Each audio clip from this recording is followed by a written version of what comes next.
এদিকে ঢাকায় বিকেলে জামায়াতের আমির ডক্টর শফিকুর রহমান বলেছেন, যুব সমাজকে পরিকল্পিতভাবে মাদকের মাধ্যমে ধ্বংস করে দেওয়া হচ্ছে।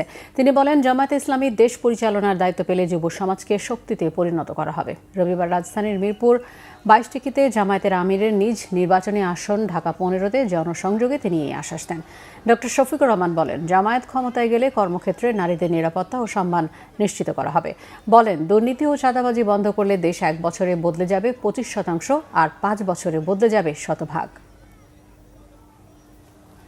আমরা আল্লাহর কাছে তৌফিক চাই, আমরা মায়েদের কাছে ওয়াদাবদ্ধ। আল্লাহ যদি এই দেশ চালানোর সুযোগ আমাদের হাতে তুলে দেন, তাহলে সর্বপ্রথম মায়েদের সম্মানটাই ঠিক রাখবো ইনশাআল্লাহ। এতে যা করার দরকার সব করা হবে। মায়েরা তাদের ঘরে নিরাপদ থাকবে, মায়েরা তাদের চলাচলে নিরাপদ থাকবেন এবং মায়েরা তাদের কর্মস্থলে নিরাপদ থাকবেন ইনশাআল্লাহ। এর সাথে তারা সম্মানটা পাবেন, প্রাপ্য সম্মানটা। সব মাকে আমরা বাধ্য করবো না ঘরের বাইরে গিয়ে কাজ করতে, কিন্তু যে মাটার প্রয়োজন আছে, যার মেধা আছে, যার যোগ্যতা আছে, তিনি অবশ্যই তার যোগ্য কাজটা তার হাতে পাবেন আল্লাহ।